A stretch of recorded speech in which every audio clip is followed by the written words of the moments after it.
Bienvenidos y bienvenidas a Cinétnicas, el programa de radio que te transporta al emocionante mundo del cine a través de la mirada única de las mujeres indígenas cineastas de México. Cinétnicas, comenzamos ahora. Yo soy Dani Mork y pues bienvenidos a este programa que se llama Cinétnicas, donde les recuerdo que platicamos acerca de cine, pero no cualquier cine, sino cine desde una mirada étnica, desde la mirada de nuestros pueblos originarios y desde estas mujeres cineastas que nos vienen a contar historias increíbles. Y pues aquí hablamos de ellas, hablamos de su trabajo y sobre todo pues damos visibilidad a este cine que creo que es importante que todos veamos. Bueno, el día de hoy tenemos un programa lindo, especial, porque vamos a hablar justamente de ¿cómo decirlo? Una característica, ¿no? Muy específica, que es la lengua originaria en el cine mexicano. Vamos a ver, pues, primeramente qué es la lengua, qué es el lenguaje, ¿no? Cuál es la diferencia, qué se ha visto en el cine mexicano, ¿no? Históricamente, qué ha pasado, ¿no? Porque si han visto mis demás programas y espero que los hayan visto, y si no, dense una vuelta, pónganle pausa a este y váyanse a ver los demás. Hemos dado un recuento, ¿no? Como muy breve acerca de lo que se ha hecho en el cine mexicano, por ejemplo, en el cine de la época de oro, que fue donde se vio sobre todo como esta temática de los indígenas, ¿no? Justo con este sentido nacionalista, justo con ese sentido de crear una identidad, ¿no? Así como muy homogénea de lo que era el mexicano. Y bueno, si no los han visto, recomiendo que los vean porque están muy interesantes y se da un poquito más de contexto, ¿no? Para que ahorita entendamos de qué estamos hablando. Pero bueno, vamos a empezar a hacer la diferencia entre qué es lengua, qué es lenguaje. La lengua es un sistema de comunicación que se basa principalmente en el habla, y el lenguaje vendría a ser como otras formas que no precisamente se basan en la lengua, por ejemplo en las señas, en los símbolos. Se me ocurre el ejemplo del lenguaje de, ¿cómo le llaman al no verbal, ¿no? Que, no sé, con el cuerpo, con los gestos comunicamos cosas también, y no precisamente tiene que ser pues lenguaje hablado, ¿no? Entonces, bueno, esa es la diferencia principal entre lengua y lenguaje para entender de qué vamos a hablar hoy. Vamos a hablar de dos categorías que yo quiero como priorizar. Uno es la lengua materna y las lenguas originarias. La lengua materna se refiere a la primera lengua que hablamos, la lengua o las lenguas con las que crecimos, con las que fuimos criados, ¿no? El primer contacto que tuvimos con la lengua. Y digamos que la lengua no solo nos ayuda a expresarnos, a comunicar algo, sino que también es importante, puesto que tenemos una relación emocional con ella, tenemos una relación en la que no solo ayuda, como digo, a comunicarnos, sino a entender de la misma forma el mundo, ¿no? A interpretarlo, y es a través de la lengua pues que le damos sentido, ¿no? a lo que vemos, al mundo en el que vivimos y en el que nos relacionamos. Y aquí quiero citar a la curadora y codirectora del Festival de Cine de Lenguas Indígenas, que ella se llama Amalia Córdoba. Ella dice que el cine en lenguas maternas no es tanto como un género aparte, sino más como un filtro a través del cual mirar las películas. Utilizar el filtro cine en lenguas maternas nos lleva a considerar de manera crítica la función de la lengua en las películas. Entonces, ella como curadora se pregunta, ¿qué logra la película al utilizar esta lengua en particular? Y también menciona que, y aquí creo que es como muy importante abrir esta conversación, de que trabajar en una lengua originaria, las personas cineastas que deciden, por ejemplo, grabar su película y que toda se hable en alguna lengua originaria, pues es una forma de visibilizar, es una forma de luchar, de autodeterminación y resiliencia, pues justamente para mostrar que existe, ¿no? Yo creo que lo que no se nombra, pues es difícil que se considere, ¿no? Entonces, bueno, ella menciona que justamente estas lenguas históricamente pues se han visto amenazadas, como ya hemos platicado justamente en el episodio del Cine de Oro, que cuando fue lo de la conquista empezaron a castellanizar a las personas étnicas, ¿no? Y empezaron a quitarles pues su cultura, sus costumbres, a decirles que no hablaran en su lengua, ¿no? Que hablaran el español, que lo aprendieran.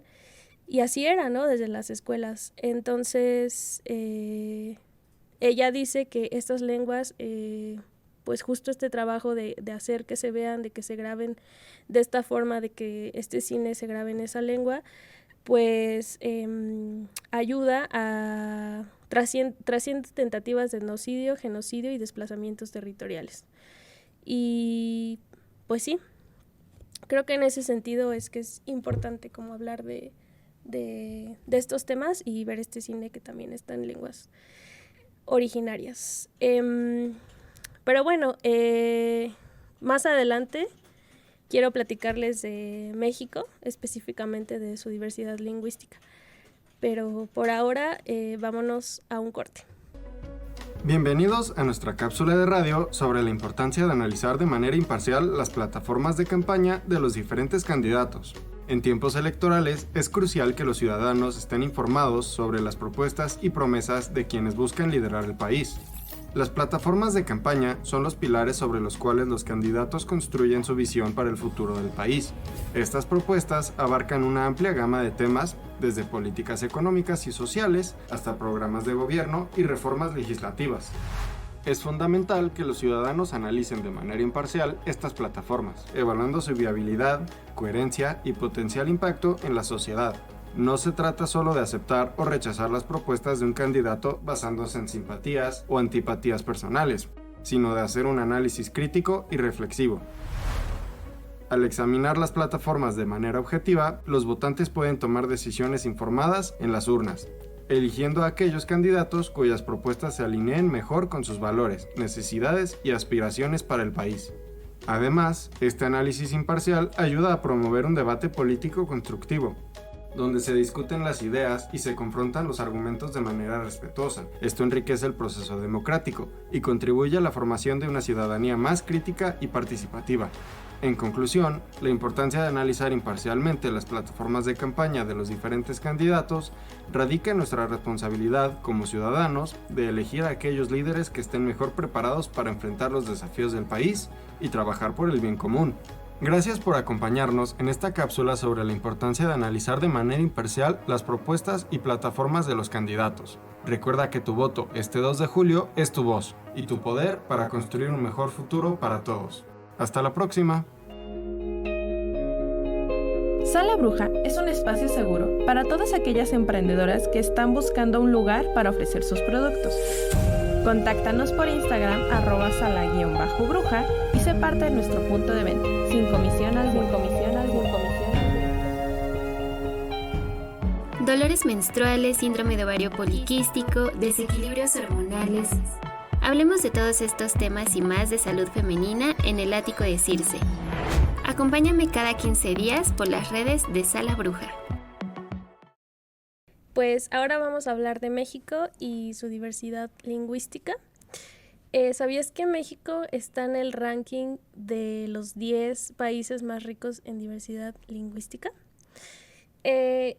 Bueno, quiero hablarles como más de todas estas lenguas que existen en México, pero antes de eso quiero que veamos un video de un filme que se llama, bueno, es un fragmento de este filme que se llama Snúbico, el lugar de las nubes y algunas palabras perdidas, y esta es una película de Nicolás Rojas. La verdad no recuerdo de qué año es, pero bueno, creo que esta escena retrata como muy bien esa transición de la que hablábamos, o bueno, esa pérdida. Creo que transición es como una palabra muy bonita para lo que realmente fue, ¿no? Pero bueno, esa pérdida de lo que fue la lengua, ¿no? En muchas comunidades o pueblos originarios. Entonces vamos a ver este fragmentito y ahorita regresamos para platicar más. Abuela, dice mamá si me das de comer, porque ya voy a la escuela y ves que se me hizo bien tarde. Có ai nó cũng đi tầm một có sự chỉ là những số này mấy số sẽ sao bị không đó thì cô nhà nó có sẽ sao bị cho nhà cô sẽ chỉ là những số cô tôi nhìn cả sao nhưng mà nè chỉ có mấy số nó sẽ sao bị không Machano macoño nene nindo veche sabe na calle. ¿Quién empezó? Shina moni kita shina medugo daninda no ya gonda jita pago. Quiero la verdad y hablen en español. Ok, entonces en México se hablan 68 lenguas originarias o 364 si se cuentan sus variantes, ¿no? Es como demasiado. Según el Instituto Nacional para la Evaluación de la Educación. En cuanto a la distribución, los estados de Chiapas, Oaxaca, Veracruz, Puebla, Yucatán y Guerrero son los estados en los que se reporta mayor número de hablantes de estas lenguas originarias. Y tan solo en los primeros 4 estados, que son Chiapas, Oaxaca, Veracruz y Puebla, se encuentra un poco más del 50% de los hablantes de alguna lengua materna. Y bueno, aquí nosotros aprendemos juntos. Yo entré a la página de el INALI, que es el Instituto Nacional de Lenguas Indígenas, justamente mientras hacía como mi investigación, y me explotó la cabeza porque es como, para empezar es como difícil saber con veracidad cuántas lenguas y sus variantes hay, ¿no? Porque tengamos en cuenta que dependiendo de la región, principalmente de la región y las sociedades, van cambiando estas variantes, aunque sean de la misma lengua, hay diferentes variantes. Ahorita les voy a enseñar un poquito más lo que yo encontré. Pero bueno, el INALI hizo como una gran labor clasificándolas, todas estas lenguas, en 3 categorías. Y esas son 1, la familia lingüística, 2, la agrupación lingüística y 3, la variante lingüística. Por ejemplo, en la familia lingüística les voy a leer las que encontré, bueno, las que ellos encontraron y pusieron, que son álgica, yutonagua, cochimí-yumana, seri, otomangue, maya, totonaco tepegua, tarasca, mixe-zoque, chontal de Oaxaca y guave. Y bueno, si yo le pico, por ejemplo, estas son como los troncos, ¿no? Digamos, bueno, así lo entiendo yo, como los troncos de estas lenguas. Y por ejemplo, si yo le pico a otomangue, que es como que con el que yo estoy más familiarizada justamente por mi trabajo de tesis, sale amuzgo, cuicateco, chatino, chichimeco, chinanteco, chocholteco, ixcateco, matlatzinca, mazahua, mazateco y un montón más, ¿no? El mixteco, el otomí, el popoloca, tlahuica, triqui, zapoteco. O sea, todos esos están dentro del tronco lingüístico que sería el otomangue, ¿no? Y así, si me voy con cada uno, pues van saliendo un montón más. Miren, no sé si se logre ver, pero les quiero enseñar la página. Ahorita que me diga la operadora si se ve. Miren, esta es la página del... ¿Ahí se ve? Sí. Ajá, del INALI. Y miren, sale el mapa. Y, bueno, no se ve bien, creo, pero... ¿Ahí se sigue viendo? Si lo puedes acercar un poquito. Ajá. Ahí. Miren, si le voy picando aquí, te va mostrando en las regiones, ¿no? Aquí el yutonagua, el seri, aquí en el norte, el otomangue, que era el que les decía, aquí donde está Oaxaca, Guerrero, Puebla, el maya, acá por el sur y así, ¿no? Entonces, vean, o sea, yo le pico, por ejemplo, al otomangue, creo que sí era ahí, así aquí. Bueno, está ahí como mal bugueado, no sé qué onda, pero si le pico ahí, sale aquí como las agrupaciones que yo les decía, ¿no? Pamex, Ixcateco, Mazahua, etcétera, etcétera. Y si le pico al mixteco, miren, me abre esta otra y dice Catálogo de las lenguas indígenas nacionales, variantes lingüísticas de México con sus autodenominaciones. Entonces ya te va enseñando el Tunzabi de Guerrero, el Tunzabi mixteco de Chochopa, mixteco de Cuapanatoyac y así. Y miren, creo que el mixteco es de los más hablados. Miren, son un buen, según las regiones y así. Está muy interesante, pero les digo, aquí aprendemos juntos porque yo la verdad, o sea, ya había escuchado que eran más de 45 variantes de mixteco, pero ya viéndolo así como en texto a mí me explotó un poco la cabeza porque es muchísimo. Y así de cada uno. Pero bueno, ya que les enseñé eso, les decía que el mixteco, creo que sí está aquí, el mixteco está dentro de los más hablados en México, pero digamos que son 10, ¿no? El náhuatl, el chol, el totonaca, el mazateco, el mixteco, el zapoteco, el otomí, el tzotzil, el tzetzal y el maya. Esas son las 10 lenguas originarias más habladas dentro de México. Y bastante interesante, ¿no? Creo que si nos preguntan qué lenguas originarias conocemos, yo creo que no conocemos ni el 10% de esto, ¿no? Y es necesario, ¿no? Creo que es necesario y es cultura, ¿no? Saber qué lenguas se hablan en nuestro país, puesto que es multicultural, ¿no? Y plurilingüístico. Y bueno, ya teniendo esto en consideración, como todo este contexto de las lenguas de México, etcétera, etcétera, ahora sí vamos a hablar del cine, de las cineastas, los cineastas, las videastas, los videastas, que justamente dan visibilización y hablan en lengua materna en sus filmes, en sus cortos, en sus largometrajes, en sus videos, etcétera, etcétera.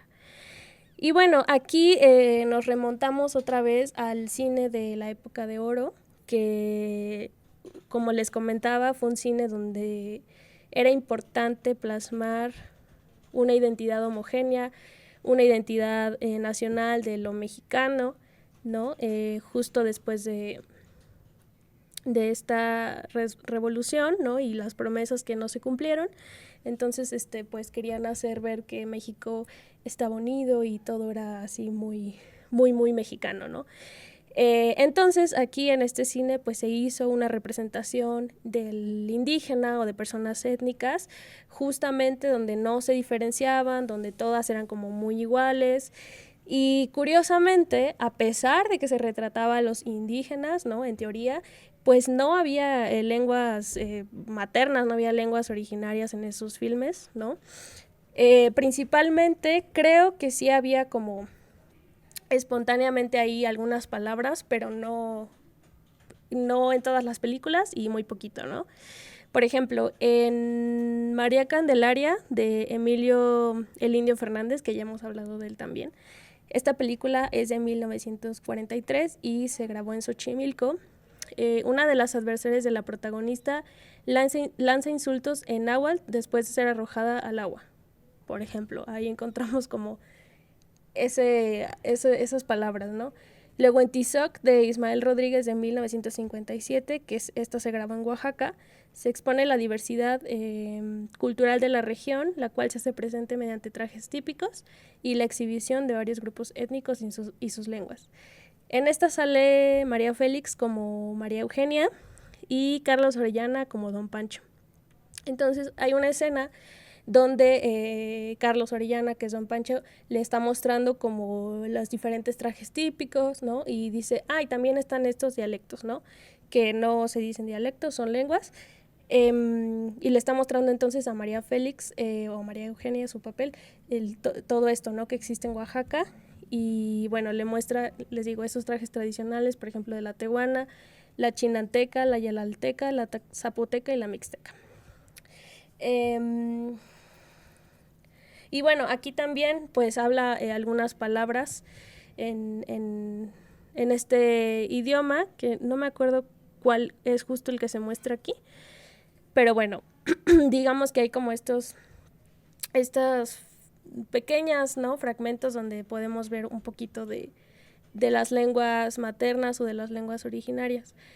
Pero la primera película mexicana en hacer un uso sustancial de una lengua indígena fue Yanco, dirigida por Servando González en 1960. Esta narra la historia de un niño en Xochimilco, igual, con una sensibilidad particular para la música. Y bueno, este niño conoce a un viejo vendedor de merengues que toca el violín, y ahí es donde se empieza a desarrollar, ¿no?, esta historia. Implica una narrativa sonora en la que la voz humana es un elemento más que no cobra predominancia sobre los sonidos ambientales y la música. Digamos que la historia primariamente es completamente visual, ¿no? Pero cuando hay diálogos, pues se utiliza una lengua indígena, que es el náhuatl, y pues ya, ahora sí, teniendo en contexto como recuento rapidito que les vengo mostrando, ¿no?, de lo que se ha hecho en México. Obviamente hay más películas, ¿no? Ahorita nada más puse algunas, pero sí hay más películas donde se ven estos pequeños espacios donde se habla una lengua originaria, una lengua materna, pero no hay tal cual como tanta visibilización. Y bueno, en ese sentido, ahorita como hay varias cineastas, muchas de las que hemos visto, de hecho, sus filmes, pues gran parte, ¿no?, se habla en su lengua y se muestra, ¿no? Y entonces, bueno, les hice un pequeño video, una recopilación con mis películas favoritas, con las escenas donde se muestra justamente la diferente lengua, ¿no? Entonces vamos a ver este video que hace como esta recopilación de escenas que yo diría que son como las que más me gustan, así que espero que les guste y vamos a verlo. Bueno, la noti atakta chanunti junto takti me. Alexa. Kusilano la takta chanun. Takta chanun. Atakala hasta prometo. Ahora, ¿por qué gana? Sonando no primero gana su tisemia. No. Entonces sonamos sonando este semandel. No. Para matar un ratito con entonces kichwa. Ajá. De la tarde. Desde acá de más de nada de Dios no te do cajito de ni ve de nada. Pues nada, tú ni Dios ni ya que den ya de. Yo que estoy con esta cool.